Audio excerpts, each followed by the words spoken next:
घनसाली से लगभग 40 से 50 किलोमीटर की दूरी पर ये सीमांत गांव बसा हुआ है, गंगी गांव। और ये गंगी गांव की सबसे बड़ी खूबसूरती ये है कि ये चारों तरफ जो पहाड़ हैं, हिमालय हैं, उस हिमालय के बीच में यह गंगी गांव बसा हुआ है। और यहाँ सुबह की तकरीबन 8 बज रही है, और 8 बजे ही यहाँ आप देख सकते हैं सामने जो चोटी है, ये थोड़ी हल्की सी बर्फ़ दिखाई दे रही है। और बर्फ़ दिखाई दे रही है, आप देख रहे हैं किस तरीके से जो धुंध है, सफ़ेद चादर है, वो धीरे धीरे पहाड़ों से उठ रही है। तो इसके बाद यहाँ मौसम काफ़ी पूरी धुंध यहाँ छा जाती है। तो मैं आज आपको दिखाऊंगा गंगी गांव के बारे में कि गंगी गांव आखिरकार जो सीमांत में बसा हुआ गंगी गांव, यहाँ के लोग किस तरीके से रहते हैं, क्या यहाँ के लोगों का खान पान है, किस तरीके से। मुख्यतः यहाँ के लोगों का जो मुख्य व्यवसाय है वो आलू और बकरी पालन है। और ये भी कहा जाता है कि गंगी गांव के जो अधिकांश लोग हैं, जो केदार घाटी है, केदार घाटी के लोगों को अधिकांश जो यहाँ पर जो ऋण है, ब्याज है, जो पैसे हैं, वो यहाँ के लोगों द्वारा दिया जाता है। और आधा से ज़्यादा केदार घाटी यहीं के गांव के लोगों पर निर्भर है। और यहाँ के लोग अपने, मेरे ख्याल से शायद 2% या 3% पैसे अपने जो केदार घाटी के लोगों को देते हैं और फिर उनको वहाँ से लाते हैं। तो मैं आज आपको पूरा गंगी गांव के बारे में यहाँ पर विस्तृत जानकारी दूंगा। मैं इस वक्त गंगी गांव में, और मेरे साथ एक साथी हैं गंगी गांव के, वीर सिंह जी। वीर सिंह जी, बताइए कि गंगी गांव में किस तरीके से लोग रहते हैं, क्या क्या यहाँ पर साधन है, पर्यटन के साधन है, किस तरीके से लोग यहाँ पर रहते हैं। यहाँ पे तो लोग अभी भी 80 के दशक में जी रहे हैं। यहाँ पे सरकार से हमने बहुत अनुरोध किया है कि यहाँ पे मेन समस्या है बिजली और टावर। लाइट तो यहाँ पे लगभग पहुँची गई है, पर पर्यटन की दृष्टि से अगर देखा जाए तो जो यहाँ पे पर्यटन आते हैं उनको जो है बहुत दिक्कतें होती हैं। एक तो मेन समस्या है कि यहाँ पे बिजली नहीं है, लोगों के मोबाइल जो है यहाँ पे स्विच ऑफ हो जाते हैं, लाइट बिल्कुल ही नहीं है। और टावर, अगर किसी को दूर संचार कुछ फ़ोन करना है या किसी के घर में कोई प्रॉब्लम है, कुछ वो है, तो 5 किलोमीटर दूर जो है एक पहाड़ी में जाते हैं, वहाँ से फ़ोन करते हैं। अच्छा, तो वहाँ पे जो है पर्यटन नहीं जा सकते। वीर सिंह भाई, ये भी बोला जाता है कि जो केदार घाटी है, मतलब जो केदारनाथ वैली है, जब चार धाम यात्रा होती है, जी, यहाँ से लोग ऋण देते हैं, पैसा देते हैं। किस तरीके से लोग देते होंगे, क्या मतलब कोई उसका देते हैं, वो यार दोस्ती है, जैसे जान पहचान किसी की मदद के लिए, तो लोग अगर आ गए तो जान पहचान है, लोग तो देते हैं। बतेरे वहाँ पे डूब गए हैं 2013 के बाद, और अब तो लोगों ने लगभग देना बंद भी कर दिया है, पर लगभग अभी भी जान पहचान के हिसाब से देते किस हैं। तरीके से देते हैं? कोई कागज होता है या कोई कुछ खाता नहीं, बही होता है? कोई कितने कागज परसेंट कुछ में देते होंगे ब्याज उसके? 2%। अच्छा, तो किस तरीके से कागज कोई कुछ नहीं होता? कुछ नहीं लिखित, कुछ नहीं होता तो है। फिर कैसे बस देते हैं आप लोग? ईश्वर को साक्षी मान के, जो देवता है हमारा सोमेश्वर देवता, जो नहीं देता है बल्कि वो बाद में पछताता है। तो ये गंगी गांव की बड़ी खासियत है कि यहाँ के लोग जब केदार घाटी के लोगों को पैसा देते हैं, तो सबसे बड़ी बात यह है कि इनके पास कागज वही खाता नहीं होता है, लेकिन इनका जो इष्ट देवता है, सोमेश्वर देवता, उसके वहाँ पर एक सौगंध खाई जाती है। और उसके बाद ही वहाँ पर जो भी पैसा है, जो भी धन है, वो दिया जाता है। और फिर वहाँ के लोग यात्रा सीजन में वहाँ पर कामकाज करते हैं और उसके बाद यहाँ पैसा लौटा देते हैं। लेकिन गांव के लोग कहते हैं कि अगर जो व्यक्ति वो पैसा नहीं लौटा पाता है, उसका इंसाफ जो है वो सोमेश्वर देवता करता है। यह है मेरे पीछे सीमांत गांव गंगी, और यहाँ पर लगभग 130 से लेकर 150 के तकरीबन यहाँ पर लोग परिवार रहते हैं। और लगभग यहाँ पर जो आबादी है 400 के करीब यहाँ पर जनसंख्या बताई जाती है। ये पीछे आप देख सकते हैं, ये गंगी गांव है, और गंगी के ठीक ऊपर ये जो हिमालय है, यहाँ से विलंगना नदी का उद्गम स्थल है, जो खतलिंग ग्लेशियर भी जिसे कहा जाता है। और यहाँ के ग्रामीण ये बताते हैं कि इस पर्वत के ठीक पीछे तिब्बत का जो सीमा है, वो तिब्बत सीमा इसी पर्वत के पीछे बताई जाती है।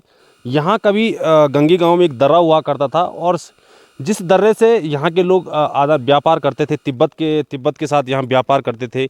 नमक हो गया और अनेक प्रकार की, जैसे ऊन का व्यवसाय है, तो यहाँ के लोग व्यापार करते हैं। और ये यहाँ ठीक पीछे, इसके पीछे दर्रा बताया जाता है कि उस दर्रा का नाम विरोध, ऐसा कुछ दर्रा था यहाँ पर, जो ग्रामीण बताते हैं। लेकिन गंगी गांव में भले यहाँ पर आज लोग कम दिखाई दे रहे हैं, क्योंकि अक्सर गंगी गांव के लोग, गंगी हो गया, यहाँ पर इनका जो तोक है, नलाण हो गया, लोणी हो गया, री हो गया, जो चक बने हुए हैं, ये वहाँ पर रहते हैं। और अक्सर आज ये बताया जा रहा है कि जो हम यहाँ पर पहुँचे हैं, तो कुछ लोग यहाँ पर हैं और कुछ लोग जो नीचे तोक है इनके, नलाण हैं, लोणी है, ये लोग वहाँ पर रह रहे हैं। और जब कुछ महीनों बाद यहाँ पर पूरा ये जो गंगी गांव है ये बर्फ़ से पूरा ढक जाएगा और इसके बाद ये लोग नीचे नलाण और री में रहना शुरू कर देंगे। लेकिन आप देख सकते हैं ये घर कैसे बने हुए हैं, क्योंकि काफ़ी नीचे हैं ये हाइट में, क्योंकि यहाँ बर्फ़ पड़ती है तो इसलिए इनकी हाइटें नीचे की गई है। चद्दर लगाए गए, अभी भी कई जगह कई घरों पर जो पठाल होती है वो पठाल लगाए गई, पठाल बिछाई गई है छतों के ऊपर। तो यहाँ पर जो क्लाइमेट्स है वो काफ़ी परिवर्तन होता रहता है। यहाँ पर लगभग 6 महीने पूरी बर्फ़ से ढका रहता है पूरा गंगी गाँव। और अब गंगी गाँव के लोगों को एक सुविधा मिली है, सेब की सुविधा मिली है, सौगात मिली कि ये लोग अब यहाँ पर पूरे ऊपर बेल्ट में सेब की बागवान कर रहे हैं। भले ही अभी क्योंकि पौधे छोटे हैं तो यहाँ पर अब हम जानना चाहेंगे हमारे जो साथी हैं वीर सिंह कि किस तरीके से इन्होंने यहाँ पर बागवानी की है, किस तरीके से यहाँ पर ये सेब की जो बेल्ट फेमस अभी कह रहे हैं कि उत्पादन होगा, हिमाचल की तर्ज पर यहाँ पर भी सेब के नाम से गंगी गांव प्रसिद्ध होगा। तो जानने की कोशिश करेंगे वीर सिंह किस तरीके से किस तरीके से आप लोगों ने सेब लगाया है, क्या स्थिति है यहाँ गंगी गाँव में अब? सेब देखो, कितने पौधे लगाए आप लोगों ने? ये तो हमारे लगभग 10,000 पौधे पिछली बार जो हमने लगाए थे। तो हम तो पहले धन्यवाद करते हैं माता मंगला जी का, भोले जी महाराज का, और उनके सहयोगी जो हमारे बड़े भाई केदार बर्तवाल जी हैं, जो हमारे हर पल हर उसमें नज़र रखते हैं हमको, हर उस पर, चाहे लाइट के उसे हो, चाहे उसके वो सोलर लाइट जो पहले दी थी ये भी केदार बर्तवाल जी ने दिलाई थी। और ये सेब की जब हमने मांग की, पहले हमने अपने पैसों से लाए, फिर हमारी जो है थोड़ा वो व्यवसाय के हिसाब से जो अपने वो होता है क्या, खर्चे के हिसाब से, मतलब कम खर्चे पे जो है हमको वो पड़ता है। तो हमने उनसे मांग की तो उन्होंने जो है हंस फाउंडेशन से मंगला माता के द्वारा जो है हमको सेब 10,000 पौधे दिलाए है। और उस पे हम काफ़ी जी जान से वो कर रहे हैं, मेहनत कर रहे हैं कि हमारी भी जैसे हिमाचल उत्तरकाशी में है हर्षिल बेल्ट, उसी तर्ज पे हम भी चलें। जैसे हम बकरी के मामले में काफ़ी आगे पहुंच चुके हैं। इस टाइम जो है हमारे लगभग करीबन 21 डेरे बन चुके हैं बकरी के। तो 15,000 से क्रॉस बकरी भेड़ बकरी पालन करते हैं हम, जो 6 महीने हमारे यहाँ गंगी बेल्ट पे रहते हैं, खतलिंग ग्लेशियर, ससरताल, और 6 महीने हमारे नीचे पौड़ी, सतपुली, श्रीनगर, इधर देवप्रयाग यहाँ रहते हैं। तो हमारे करीबन नौजवान जो है पलायन बिल्कुल नए हैं, नौजवान हमारे करीबन 60 जो नए नौजवान हैं, 60-70 करीबन, हर परिवार से 2-2, 3-3 तो वो बकरियों का व्यवसाय करते हैं। और जो घर में औरतें बूढ़े तो वो छः पे हम इस बार जो है काफ़ी ध्यान दे रहे हैं, काफ़ी प्रयास कर रहे हैं। तो हमारी सरकार से मांग है कि, और मीडिया बंधुओं से भी अनुरोध है कि आप जो है इसको यशस्वी प्रधानमंत्री माननीय नरेंद्र मोदी जी तक इस वीडियो को पहुंचाए, तो हमारी कोई सुने। जो कि हमने कई लिखित में भी मौखिक में भी कई बार हमने मांग की है, डीएम के पास गए, कई जगह गए। तो यहाँ पे हमारी जो है 2008 से जब से उर्वरा का प्रोजेक्ट लगा तब से जो है बिजली अभी तक नहीं पहुँची है।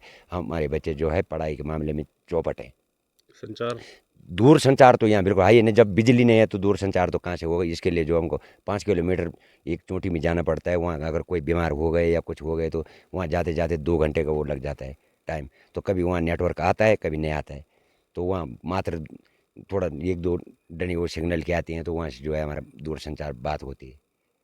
तो इसलिए जो है हम इस कठिनाइयों का सामना कर रहे हैं। रोड आई तो लाइट और बिजली का सरकार से अनुरोध करते हैं कि इस टाइम जो है डबल इंजन की सरकार, सुनते हैं हम कि डबल इंजन की सरकार है, तो ये हमको जो है बिजली और टावर दूर संचार ये ज़रूरी है यहाँ पे, क्योंकि पलायन नहीं है। एकमात्र गांव है उत्तराखंड टिहरी जिले का जो सीमांत गांव है, तो पलायन इस गांव से नहीं है।